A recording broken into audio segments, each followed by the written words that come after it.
초막절입니다. 7장, 8장은 초막절, 예수님께서 예루살렘에 계실 때의 일이죠. 초막절 이후에 예수님이 길을 걸어가십니다.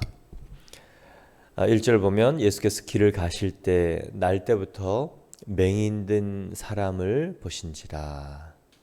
아직도 예루살렘 성내에 계시고 길을 가시다가 제자들과 함께 시각 장애인을 보게 됩니다. 제자들이 질문을 합니다. 2절을 보면 제자들이 물어 이르되 랍비여, 이 사람이 맹인으로 난 것이 누구의 죄로 인함이니까? 자기니까? 그의 부모이니까? 이 사람이 소경된 것은 누구의 죄로 인함입니까? 자기 죄 때문인가? 아니면 누구를 원망해야 되는가? 원인이 무엇인가? 이렇게 제자들이 묻는 것입니다. 제자들이 참 궁금한 것이 많았을 것이라는 생각이 듭니다. 오늘 난데없는 제자들의 질문이죠. 하지만 예수님께서는 모든 것에 대한 근원이고 로고스고 법칙이고 원리이셨던 분이기 때문에 제자들에게는 무한한 질문의 대상, 질문거리들이 예수님을 보면서 답이 나오겠구나. 저분의 생각은 무엇일까? 그분과 예수님과 함께 있으면서 제자들이 알아갔던 세상에 대해서 몰랐던 것들을 알아가던 수많은 그런 이 바리새인 구약에 축적된 지혜를 넘어선 것들을 발견하게 된 것입니다. 그래서 질문을 하는 것이죠. 그러나 그 제자들의 질문 속에는 비록 예수님을 이제 따라다닌 2년의 세월이 지난 시간이기도 하지만 대부분의 유대인들이 가지고 있던 전통적인 죄에 대한 고정관념이 있습니다.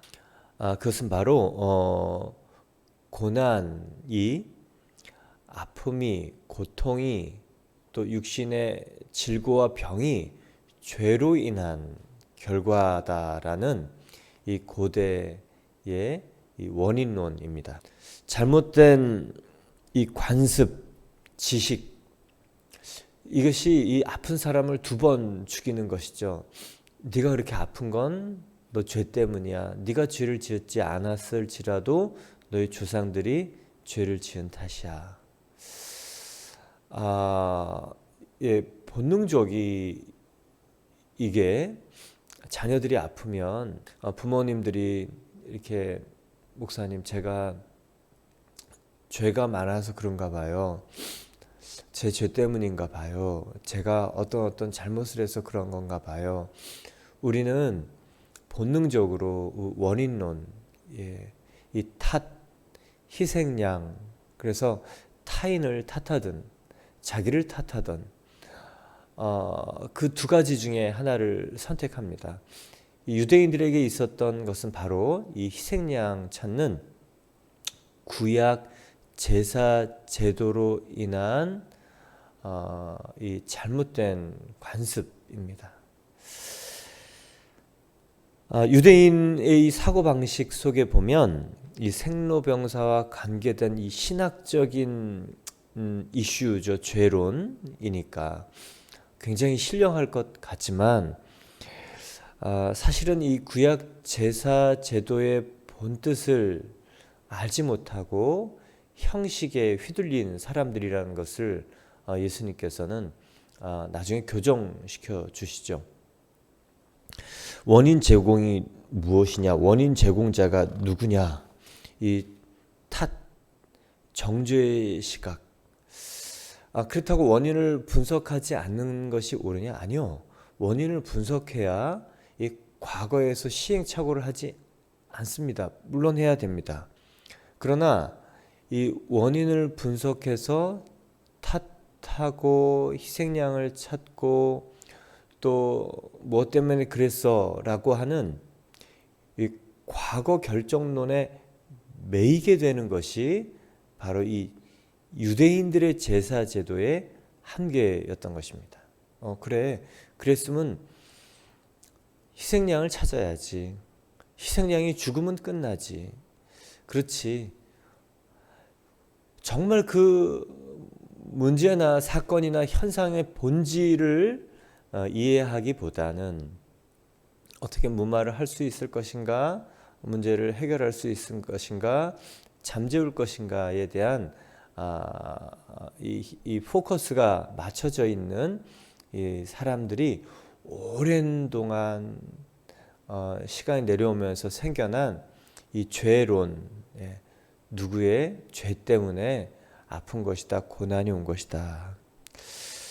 현대에도 동일하게 그런 생각을 하는 분들이 많이 있다는 것을 발견합니다. 문제의 원인 중심, 이 현상만 말하는 사람들. 근데 원인, 이 탓, 그리고 현상, 물론 이 삶에서는 중요합니다. 그러나 오늘 본문을 보면요, 까닭 모를, 이유 모를 그런 일들, 삶의 해석이 안 되는 일들이 많이 있다. 그것이 이 원인을 찾고 또 대안을 찾고, 인간 세상의 인과관계율이 갖는 한계가 바로 해석이 안 되는 일들을 만날 때입니다. 오늘 제자들의 질문을 보면 원인론이거든요. 이 사람이 맹인된 것이 누구의 죄로 인함이니까, 자기니까, 그의 부모니까. 근데 예수님의 대답은요, 3절에 있습니다. 예수께서 대답하실 때 이 사람이나 그 부모의 죄로 인한 것이 아니라 그에게서 하나님이 하시는 일을 나타내고자 하심이라. 원인으로 해석을 하려면 도무지 해석할 수 없는 일이 우리 인생에 너무도 많습니다. 그럴 때는 원인론이 아닌 목적론으로 가야 됩니다. 하나님이 이것을 허락하신 이유는 무엇이고 무엇을 목적으로 하실까? 하나님에 대한 감각, 하나님의 섭리와 뜻에 대한 이 추구와 이해가 없는 사람에게는 이것이 불가능해서 인생을 원망하게 됩니다. 그리고 다른 사람을 탓하고 또 이 운명 그리고 숙명에 매여 살게 됩니다. 우리 부모님에게서 우리가 받는 DNA들이 있죠. 어떤 사람들은 그 DNA나 또 바꿀 수 없는 것에 매여 사는 인과관계, 나는 이러니 이럴 수밖에 없어. 타당합니다. 근거가 있어요? 없지 않습니다.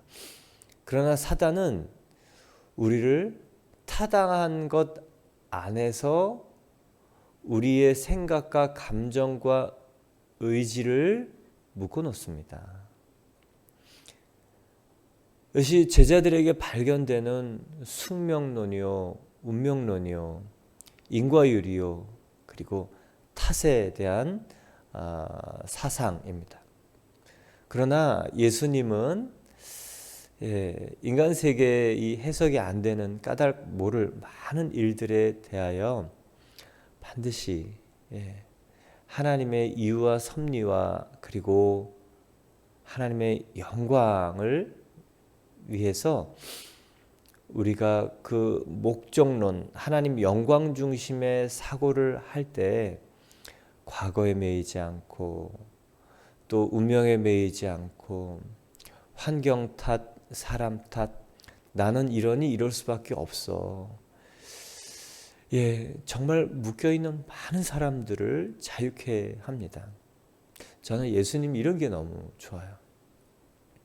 나는 그렇게 자랐기 때문에 그렇게 돼야 되고, 나는 이런 부모 밑에서 태어났기 때문에 그게 너무 타당하고, 나는 그렇게 인생을 살아가는 것이 마땅하다. 누구도 나를 뭐라고 할 수 없다. 여러분, 이 시각장애인, 날 때부터 시각장애인이잖아요. 이 사람이 원망 탓 그리고 죄론 이것까지 하면 인생이 얼마나 괴롭겠습니까? 이 사람은요, 이 죄의 굴레로 뒤집어 씌워진 사람이거든요. 근데 예수님께서요, 이 질병과 고정관념과 이 뒤집어 씌워진 죄의 덫이 한꺼번에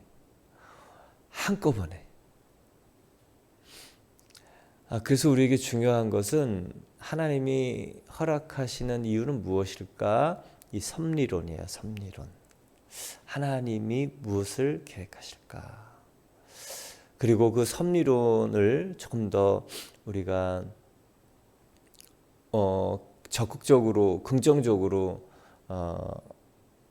해석하게 하는 것이 하나님의 영광을 위하여 어떻게 해석해야 될까? 어떻게 이것을 대하고 대처해야 될까입니다. 이 목적 중심적 사고, 하나님의 영광 지향적 사고, 하나님의 영광을 나타내려면 어떻게 해야 되는가? 이건 거듭난 사람이어야만 사실은 가능합니다. 그렇지 않으면 우리는 중요하고 또 그런 것들이 어그러졌을 때 탓하고 또 원망하고 때로는 핑계합니다. 이 성공의 기준, 실패의 기준, 행복의 기준, 불행의 기준, 사실은 예수님이 오셔서 이거를 바꾸신 거거든요. 그러면 이 땅에 매이지 않게 됩니다. 아파도 하나님의 영광을 나타낼 수 있는 사람이 있고요. 아파도 이 불행한 일이 생겼는데도 하나님이 나를 사용하시기에는 조금도 지장이 없다고 생각하는 수많은 사람들이 있습니다. 그러나 아프지 않아도 불행한 일이 없어도 불행을 끌어안고 과거를 끌어안고 과거 속에서 미래를 싹둑싹둑 잘라내가면서 사는 사람들이 얼마나 많은지 몰라요. 그런 걸 생각하면 하나님이 인간에게 주신 이 자유의지에 대한 적극적 사용, 그게 참 안타깝습니다. 야, 하나님 우리에게 큰 선물 주셨는데 저것을 어떻게 저렇게 사용할까? 저 자유의지를 자신을 죽이고 매이는 데 쓰고 있는 사람들을 보면 너무 안타깝다.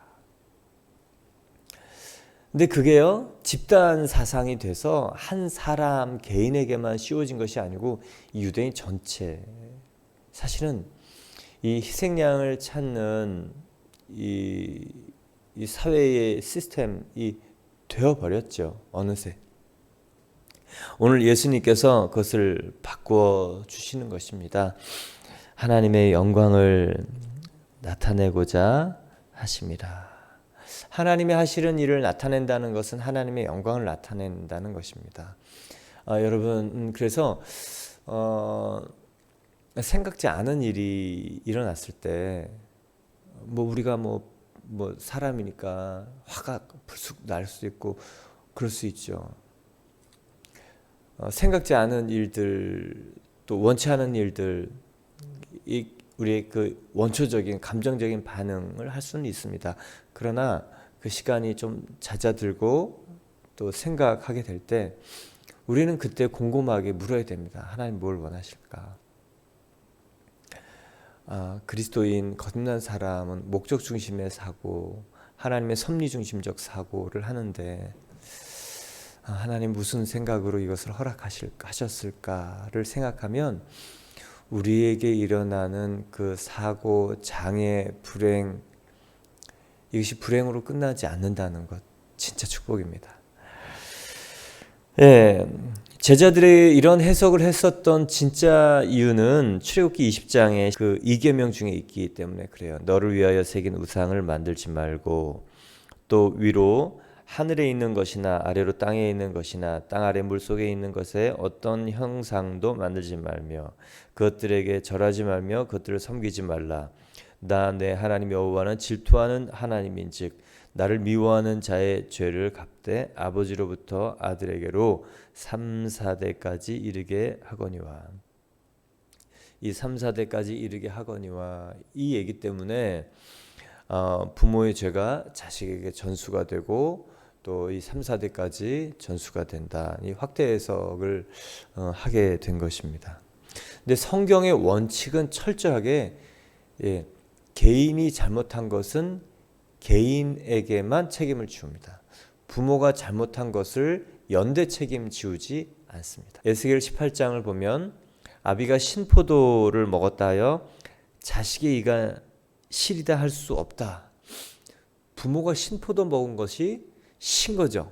이가 실인 거죠. 근데 자식이 이가 실이다 할 수 없다. 예, 부모가 한 일은 부모에게서 끝나는 것이 성경의 원칙입니다. 근데 본능적인가 봐요. 우리 사람은 안 좋은 일이 있으면 반드시 이 원인을 생각하게 됩니다. 문제 해결을 위함이기도 하지만 이 탓 전가하는 것이 인간의 죄의 본성 안에 있기 때문에 그렇습니다. 이 눈으로 모든 사람들을 보면 실패한 사람들은, 병이 있는 사람들은 그것만으로도 고통이 있는데 이 죄값을 받은 것이다. 그러면 이게 인생의 해석이 안 되고 이 사람들은 너무도 큰 고통 가운데 있고, 또 하나는 죄를 짓고도 행복하고 또 풍요롭게 사는 사람들을 어떻게 해석할 것이냐.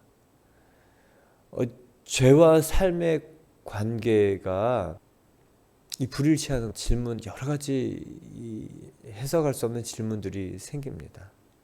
오늘 이 말씀, 이 출애굽기 20장 말씀은요, 그 저주가 내려간다는 뜻이 아니고요, 죄가 전가되고 물려간다는 뜻이 아니고요, 영향을 받는다는 첫 번째 뜻입니다. 부모의 죄는, 그 저주는 전가되는 것이 아니고요, 부모의 죄 짓는 모습에 대해서 학습이 되는 것입니다. 그래서 가풍이라는 것은 저주가 아니고요, 학습돼서 본 것을 따라하게 되는 것이죠. 그래서 부모의 가치관과 가정교육이 그대로 이 자녀들 가정에게도 나타나는 것입니다. 이 부정적인 것을 보고 자란 자녀들은 부정적인 것을 반복 학습합니다. 그러나 분명히 알아야 될 것은 부모의 저주, 부모의 죄가 우리 속에 영적으로 흘러가지 않는다는 것, 그냥 학습된 것입니다. 그래서요, 이 학습된 것은 깨버리면 돼요. 모든 영적인 저주, 또 예수님이 다 깨부셨잖아요.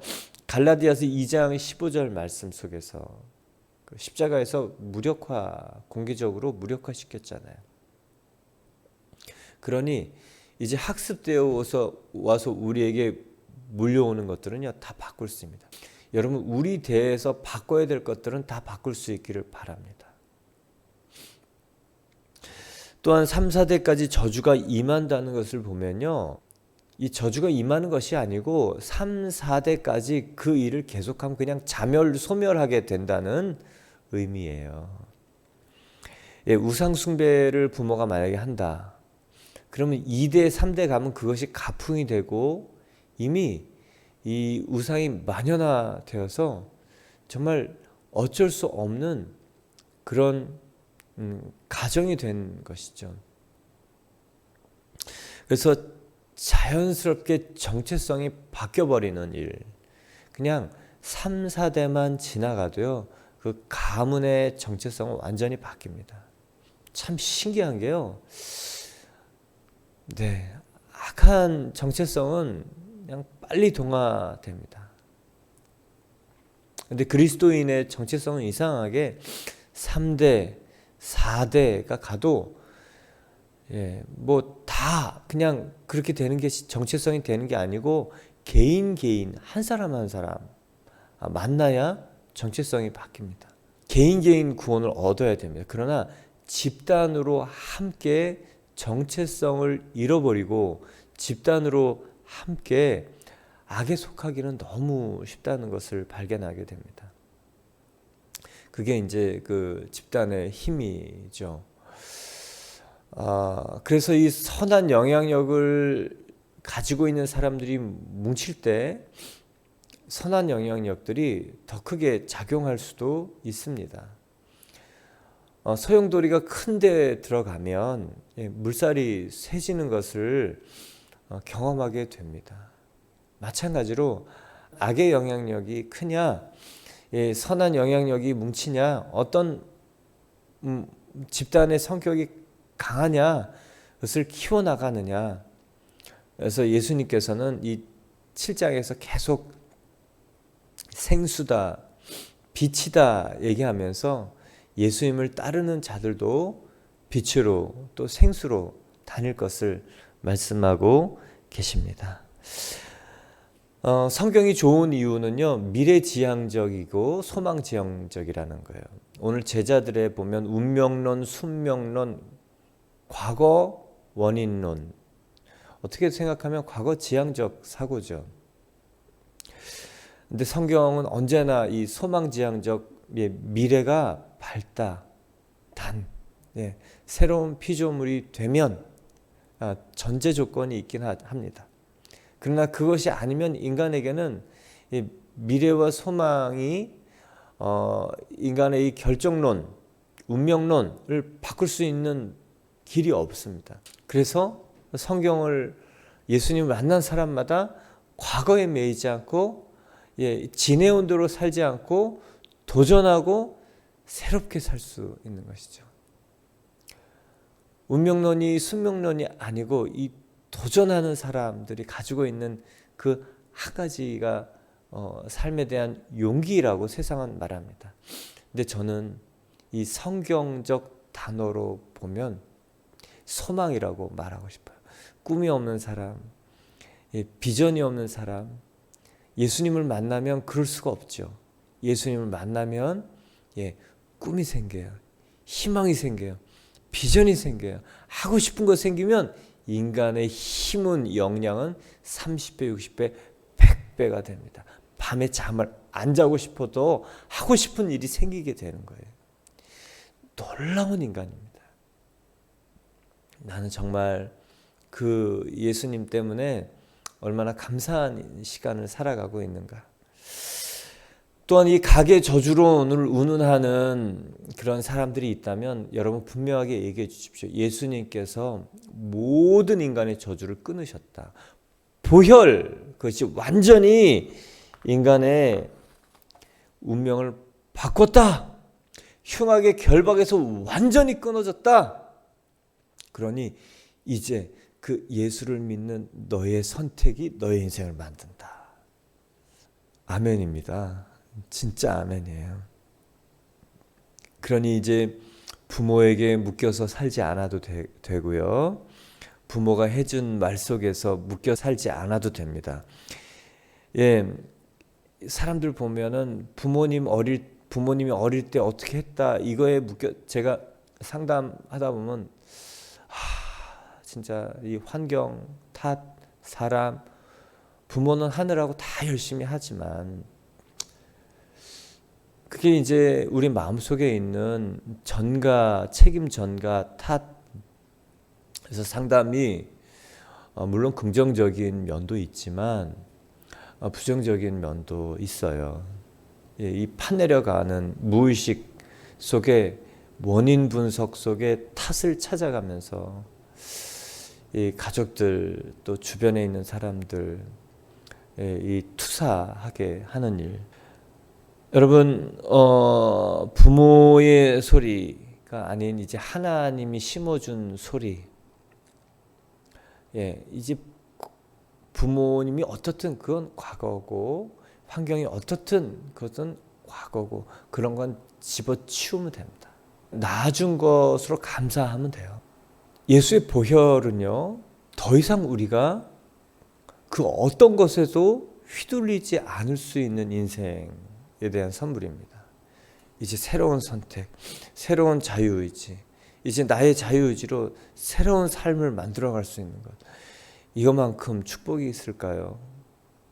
이것만큼 축복이 없다고 생각합니다. 오늘 이제 예수님께서 이 고난과 영광의 관계를 조금 더 제가 좀 설명하고 싶어요. 세 가지 고난 제가 자주 말씀드립니다. 허물고, 누구 때문에, 우리의 연약함 때문에 일어나는 고통, 무연고, 두 번째 고통이죠. 까닭 모를 이유 없는 이유를 알 수 없는 인과응보가 적용이 되지 않는 고통, 세 번째는 신앙고, 믿음을 가지면 따라오는 고난, 믿음이 없으면 안 겪어도 될 고난. 그런데요, 여러분, 허물고든 무용고든 신앙고든 고난이 올 때 내가 잘못해서 생겼지만 하나님이 허락하시지 않으면 생기지 않는 일이거든요. 여러분, 잘못한다고 그게 다 고통으로 오면 우리는요, 한순간도 제대로 살 수 없을 거예요. 그리고 수많은 사람들이 잘못과 연약함 속에서도 멀쩡히 다 살아가고 있잖아요. 근데 우연히 그 사건들이 드러나서 그 연약함들이 나에게 적용이 되는 것은 하나님의 섭리라고 생각이 될 때 하나님이 바라시는 것들을 기대하고 하나님의 영광을 꿈꿀 수 있기를 바랍니다. 오늘 제자들의 관점을 교정해 주시는데요. 여러분, 생로병사가 하나님의 영광이 될 수 있길 바라요. 출생이 하나님께 영광이요, 뭐 자녀를 주신 게 하나님께 감사, 물론 다 그래요. 근데 여러분, 죽음도 또 고통도 질병도 정말 슬픈 일이긴 합니다. 아픈 일이긴 하죠. 그러나 하나님의 더 큰 목적이 우리에게 있다는 것을 우리가 기억하고 인간은 더 큰 목적을 찾아내면 위로를 얻게 됩니다. 인간 존재가 그래요. 그냥 상상의 더 큰 목적이 아닌 하나님, 살아계신 하나님이 허락하신 목적을 찾아갈 때 인간은 다시 굳건하게 일어설 수 있게 됩니다. 그래서 집중할 것은 현상이 아니고 목적입니다. 원인을 찾아서 대안을 마련하는 것도 중요한 일이지만 하나님의 허락하심의 이유를 구하고 찾고 발견하는 것 중요합니다. 어치만 이 책을 보면요, 하나님의 영광과 고난에 대한 이런 내용이 있습니다. 하나님의 영광을 기대하는 사람은 고난 받는 것을 제한하지 말아야 된다. 언뜻 무서운 얘기죠. 자기 생명을 아끼는 사람은 무엇을 해도 한계가 있기 때문이다라고 말합니다. 고난받는 것에 한계가 있는 사람, 기꺼이 고난받는 것, 아무 제한이 없는 데까지 가는 사람은 하나님이 우리를 고난으로 몰지 않으시죠. 하나님 우리에게 고난을 통해서 영광을 받기 원하시는 분 아닙니다. 그러나 우리 스스로 고난받는 것에 제한을 두지 않을 때 하나님 우리를 통해 마음껏 하실 수 있다. 중요한 말입니다. 고난 받을 수 있는 마음이 제한적이라면 그 사람은 이것은 하고 저것은 안 된다. 이 일은 할 수 있지만 이 일은 할 수 없다라고 얘기를 하기 때문에 그렇죠. 그런 사람에게는 하나님의 일도, 하나님의 역사도, 하나님의 영광도 제한적일 수밖에 없다. 이렇게 얘기를 합니다. 여러분, 하나님의 영광을 위하여 저와 여러분이 그냥 다 드릴 수 있기를 바라요. 그러려면요, 뭔가를 심어야 됩니다. 믿음을 심어야 돼요.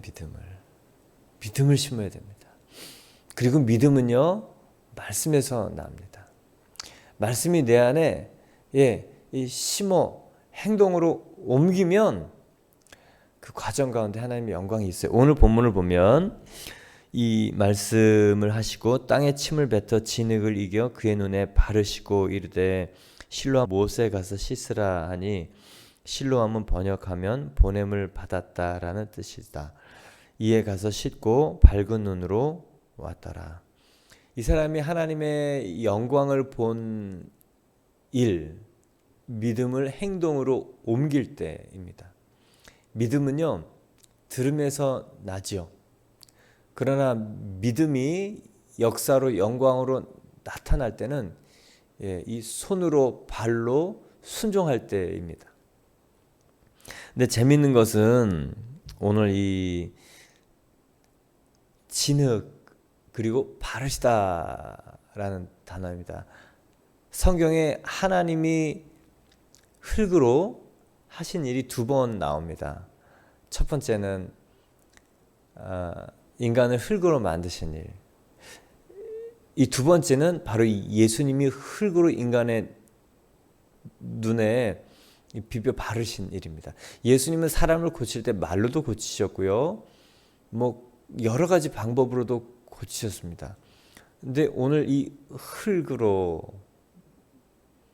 이 하나님의 창조를 다시 한번 생각하게 되고요. 바르시다라는 것은요, anointing, 기름 붓다라는 언어입니다. 단어입니다. 이 기름 붓다, 창조하고 성령의 호흡으로 그 생기로 인간의 코에 불어넣으신 그 성령, 생기처럼 이 진흙과 이 성령의 기름 부으심으로 말미암아 그 인간을 하나님의 영광을 나타낼 존재로 새 창조하시는 것. 여러분, 저와 여러분은 어제나 오늘이나 동일하게 진흙 맞죠? 머스트예요. 그냥 우리는 그냥 가만히 있으면 그냥 먼지가 되는 겁니다. 근데 얼마나 감사하냐, 이 기름 부음이 있다는 거. 하나님의 영광을 나타낼 자가 된 것이 얼마나 감사합니까? 그리고 그 기름 부음을 날마다 우리에게 부어주시려고 우리 안에 오셨지 않습니까? 이것이 얼마나 기쁘고 감사한 일입니까? 그래서요, 하나님의 영광을 나타내는 일을 저 여러분이요 꿈꾸는 거예요. 생각하는 거예요. 심는 거예요. 심으면 어느 순간에 나타납니다. 평범하게 살아서는 안 돼요, 여러분. 평범한 일생이지만 똑같은 해석, 똑같은 반응을 하면 하나님의 영광이 나타나지 않더라고요. 그럼 어떻게 해야 되는가? 오늘 예수님께서 4절, 5절 보면 때가 아직 나심에 나를 보내신 이의 일을 우리가 하여야 하리라. 밤이 오리니 그때는 아무도 일할 수 없느니라.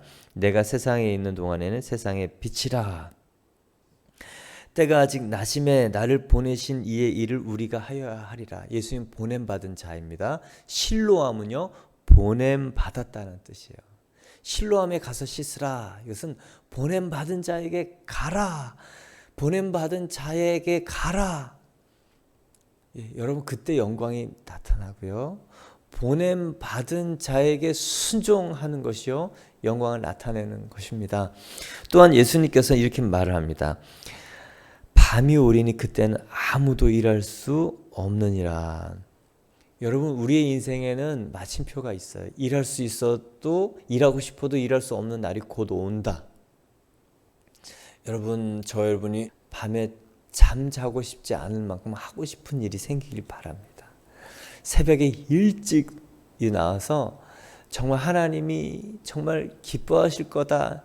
지금은 이게 아무것도 안 보이지만 계속 심으면 정말 하나님의 영광을 열매 맺게 될 생명나무가 될 것이다 믿고 심는 그런 사람들.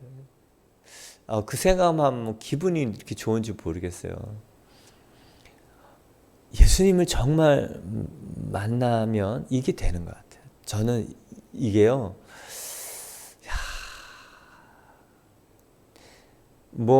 그렇죠. 뭐 미쳐서 하는 거, 좋아서 하는 거, 이게 해야 돼서 하는 거랑 어떻게 열매가 같겠습니까? 예수님이 우리를 그렇게 불러주신 게 너무 감사해요. 일할 수 없는 밤 속히 옵니다. 그때는 그냥 탁 손 놓고 가야 되는 거죠. 해 있을 때, 생명이 있을 때, 그리고 힘 있을 때 열심히 주님을 위해서 일하는, 하나님의 영광을 위해서 일하는 저와 여러분 되기를 축원합니다. 예, 이 소경, 내일 본문에 보면 누가 정말 소경이고 세상의 빛이신 예수님은 이 눈뜬 장님뿐만 아니라 눈 떠 있는 진짜 장님들을 향해서 메시지를 하시면서 계속 일깨우십니다. 그래서 예수님은 이 빛이시고 우리의 운명론과 숙명론 속에서 사는 해석이 안 되는 많은 일들을 바꾸시는 분입니다. 그래서 예수님을 제대로 만나는 것, 그러면 고난 해석, 삶의 이 소망, 그리고 일에 대한 열정 우리에게 계속 부어주실 줄 믿습니다. 하나님께서 우리에게 계속 부어주셨으면 좋겠어요. 하나님 하고 싶은 일, 뭐면 어떻습니까? 범죄 아니고 정말 하나님께서 나에게 기름 부으셔서 사람 살리고 싶은 수많은 소재와 재료들이 우리에게는 많이 있지 않습니까? 우리의 경험들이 많지 않습니까? 하나님 기름 부어주셔서 그 일로 우리의 과거가 발목 잡힌 일들이 하나님의 영광을 나타낼 일 되기를 축원합니다. 우리 함께 기도하겠습니다.